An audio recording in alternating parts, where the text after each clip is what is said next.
Assalamualaikum warahmatullahi wabarakatuh. Saya Putri Citra Setiawati, dosen tetap di Institut Agama Islam Lukman Edy. Hari ini kita akan praktek mengajar untuk program PKDP 2024. Semangat! Assalamualaikum. Waalaikumsalam warahmatullahi wabarakatuh. Baik, Assalamualaikum warahmatullahi wabarakatuh. Waalaikumsalam warahmatullahi wabarakatuh. Alhamdulillahirabbil alamin wa bihi nasta'in wa ala umurid dunya waddin wala haula wala quwata illa billahil aliyil azim. Baik, sebelum kita melaksanakan pembelajaran, mari sama-sama kita mengucapkan basmalah bersama-sama. Bismillahirrahmanirrahim. Oke, sebelum itu kita akan adakan pengabsenan dulu ya. Nadia Widiana, Harika Putri, Nur Hidayah. Alhamdulillah ya, hadir semua. Oke, baik. Untuk pertemuan kali ini kita melanjutkan pertemuan yang sebelumnya. Untuk pertemuan hari ini adalah pertemuan yang ke-6. Nah, jadi silahkan untuk berfokus dan silahkan untuk mempelajari dan memahami apa yang kita pelajari di hari ini.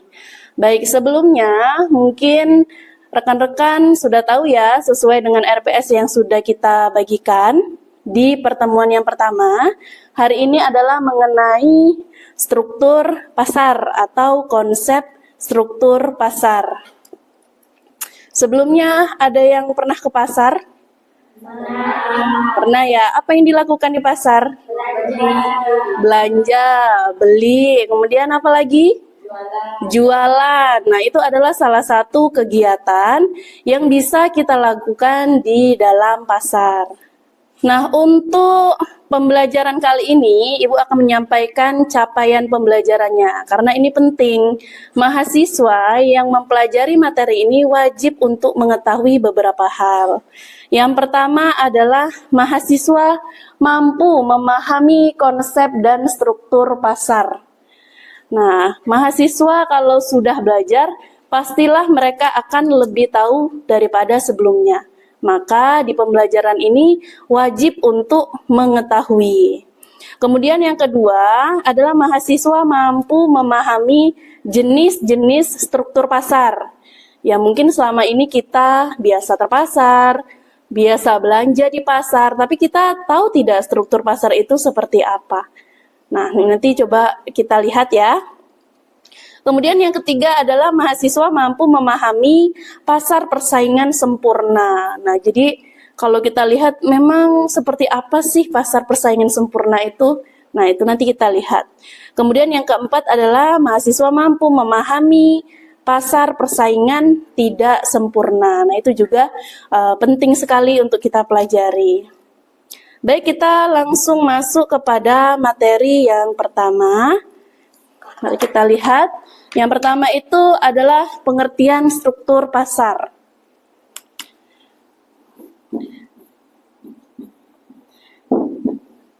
Sebelum kita ke pengertian struktur pasar, kita harus tahu dulu pasar ya. Kira-kira ada yang tahu tidak pasar itu apa? Pasar itu tempat terjadinya jual dan beli. Maka di pasar itu sudah pasti ada jual, ada beli. Nah, kegiatan jual dan beli ini penting. Kenapa? Kalau seandainya kita punya kebutuhan, kemudian kita tidak bisa memenuhi dengan menciptakan atau membuat sendiri, maka di pasar inilah kita akan memenuhi terhadap kebutuhan tersebut. Nah, jadi seperti itu. Nah, apa itu struktur pasar? Coba kita lihat. Struktur pasar adalah penggolongan produsen kepada beberapa bentuk pasar berdasarkan pada ciri-ciri seperti jenis produk, kemudian yang dihasilkan banyaknya perusahaan dalam industri, mudah tidaknya keluar masuk ke dalam industri, dan peranan iklan dalam kegiatan industri. Itu adalah termasuk struktur pasar. Nah, jadi kalau struktur pasar, selain sebagai penyedia barang dan jasa, nah itu akan terjadi juga kegiatan untuk bagi produsen atau konsumen dalam menciptakan dan kemudian dalam mendistribusikan barang dan jasa. Kita masuk kepada yang selanjutnya, yaitu mengenai jenis-jenis struktur pasar. Kalau kita lihat, ya pasar itu sebenarnya terlihat ya ada banyak orang, ada banyak barang, nah kemudian ada banyak kegiatan jual dan beli. Tapi di dalam pasar itu sendiri, secara tidak langsung sebenarnya ada dua hal yang terjadi di sana. Nah, biasanya struktur inilah yang mempengaruhi pasar nanti itu akan termasuk ke dalam pasar yang baik atau termasuk pada pasar yang kurang baik atau kurang sempurna. Coba kita lihat, yang pertama itu adalah pasar persaingan sempurna. Seperti apa pasar persaingan sempurna? Nah, kemudian kita lihat juga pasar persaingan tidak sempurna. Pasar persaingan sempurna itu adalah meliputi pasar monopoli, persaingan monopolistik, dan pasar oligopoli. Nah, jadi seperti itu. Kemudian pasar persaingan sempurna. Kalau pasar persaingan sempurna itu didefinisikan sebagai struktur pasar dan industri di mana tempat banyak penjual dan pembeli, di setiap penjual atau pembeli tidak ada mempengaruhi keadaan pasar. Itu adalah pasar sempurna. Jadi seperti apapun kegiatan usaha, seperti apapun barang dan jasa yang diperjualbelikan, itu tidak mengalami kesenjangan. Nah, itu yang terjadi kalau pasar yang sempurna ini terjadi. Pasar yang sempurna itu belum tentu pasar yang baik. Nah, jadi seperti itu. Baiknya dilihat dari mana, Bu? Nah, kalau kita masuk kepada ekonomi Islam, nah maka pasar persaingan sempurna itu yang pertama, barang yang diperjualbelikan itu adalah barang yang halal dan baik. Jadi kalau sudah halal itu belum tentu dia baik. Kenapa? Tergantung kegunaannya apa. Contoh, kalau kita menjual senjata tajam, ya itu sebenarnya boleh-boleh saja ya. Nah, tapi ketika yang beli itu adalah seseorang yang punya niat yang tidak bagus, maka itu menjadi haram. Kemudian barangnya itu adalah barang yang baik untuk orang lain juga. Nah, jadi seperti itu. Nah, kemudian pasar sempurna ini juga memberikan kesempatan bagi penjual untuk bersaing. Jadi kalau kita lihat ada penjual yang menjual di tempat A itu harganya 1.000. Kemudian di tempat B itu harganya Rp200. Nah, kira-kira rugi tidak? Rugi ya, karena satu pasar itu sudah sesuai, karena kalau kita dalam penjualan dan pembelian, nah terutama penjualan itu harus memperhitungkan berapa bisa kita jual barang tersebut. Nah, jadi seperti itu. Nah, kemudian kalau seandainya di pasar itu ternyata ada kegiatan yang tidak sesuai, Bu, dengan syariah, yang seperti apa dulu gitu. Jadi contoh-contoh kegiatan yang tidak sesuai itu adalah adanya penipuan, kemudian adanya apalagi barangnya tidak jelas, seperti kita membeli kucing di dalam karung, itu juga tidak diperbolehkan. Kalau kita beli itu harus jelas barangnya, harus jelas harganya, harus jelas transaksinya seperti apa. Segala bentuk kecurangan di dalam pasar, kalau Allah sebutkan di dalam ayat, apabila kita berjual beli, kemudian kita akan mengadakan penipuan, maka Allah akan pergi di antara keduanya. Jadi kalau jual beli itu sudah tidak baik, maka Allah akan pergi dari kegiatan jual beli tersebut. Sebenarnya pasar yang sehat itu seperti apa? Nah, coba kita lihat. Pasar yang sehat itu adalah pasar yang adil dan berkelanjutan. Kemudian ada keseimbangan, toleransi, dan pemahaman yang moderat dalam menjalankan ajaran Islam tanpa berlebihan. Nah, itu adalah pasar yang sehat. Jadi, memang tidak ada pasar yang ideal, tetapi penjual, pembeli, dan pemerintah maupun pihak swasta selalu mengupayakan untuk memberikan pasar yang sehat, yang baik, nah kemudian yang bervariasi dan mudah untuk dijangkau dan memenuhi kebutuhan daripada masyarakat.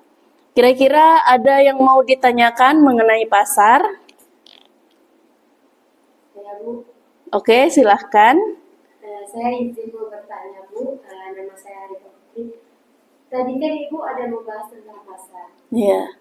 Jadi kalau di pasar itu kan pasti banyak orang yang kita temui.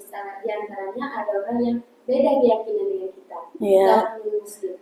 Terus Bu, kalau di pasar itu boleh tidak kita melakukan transaksi jual beli sama orang non-Muslim tersebut? Oke, baik. Nah, jadi untuk kegiatan transaksi jual dan beli dan kegiatan ekonomi lain, itu kita diperbolehkan untuk bertransaksi dengan yang non-muslim atau berbeda keyakinan dengan kita. Mengapa? Nah, kita coba kembali ke kilas balik lagi. Dulu Nabi Muhammad SAW, beliau juga melakukan kegiatan dan itu tidak dengan orang muslim saja. Nah, kalau kita lihat dulu Nabi Muhammad itu ada bergembala kambing, kemudian berjualan. Nah, itu mereka dengan orang yang non muslim juga, karena kan di sana juga banyak sekali keyakinan. Nah, jadi kesimpulannya adalah untuk yang jual beli dan kegiatan ekonomi boleh. Oke, baik. Selanjutnya adalah kita akan ada sesi latihan dan ini tujuannya adalah untuk mengukur dan memastikan bahwasanya mahasiswa-mahasiswi, rekan-rekan sekalian memahami tentang pembelajaran untuk hari ini. Sudah siap ya? Siap, Bu. Siap, oke. Jadi Ibu mulai dari yang pertama. Coba sebutkan apa struktur pasar. Pasar persaingan sempurna dan persaingan tidak sempurna. Oke. Yang kedua, tempat bertemunya penjual dan pembeli disebut dengan Pasar. Oke. Oke, baik. Sebelum kita mengakhiri, maka kita harus menyimpulkan pembelajaran kita di pagi hari ini. Nah, jadi untuk struktur pasar, nah, yang harus kita pahami konsepnya yang pertama bahwasanya pasar itu adalah tempat bertemunya penjual dan pembeli. Di dalam pasar itu ada namanya penjual dan pembeli, maka harga itu mereka yang akan menentukan. Nah, kemudian struktur pasar yang pertama itu ada pasar persaingan sempurna, yang kedua pasar persaingan tidak sempurna. Nah, kalau untuk pasar yang sehat itu adalah yang adil, yang sesuai dengan syariah. Kemudian barang yang diperjualbelikan juga baik dan halal. Jadi seperti itu. Nah, kemudian kalau kita seandainya di pasar bertemu dengan yang bermacam-macam nih. Ada yang tua, yang muda, kemudian mungkin ada yang berbeda agama dan keyakinan juga, berbeda kebudayaan juga. Maka kita tidak boleh untuk melakukan hal yang dapat mengganggu orang lain. Artinya apa? Kita wajib untuk mentoleransi dan memahami apa yang sudah mereka lakukan. Karena kita di Indonesia ini beragam budaya, agama, kepercayaan, maka keberagaman itu pasti ada, dan kalau kita bisa mentoleransi dan memahaminya, insya Allah menjadi indah. Nah, jadi itu pembelajaran kita untuk hari ini. Kira-kira ada yang mau ditanyakan lagi? Tidak ada. Kalau tidak ada, Ibu cukupkan sampai di sini. Mari sama-sama kita mengakhiri dengan mengucapkan hamdalah bersama-sama. Alhamdulillahirabbil alamin. Ibu akhiri, wabillahi taufiq wal hidayah. Wassalamualaikum warahmatullahi wabarakatuh.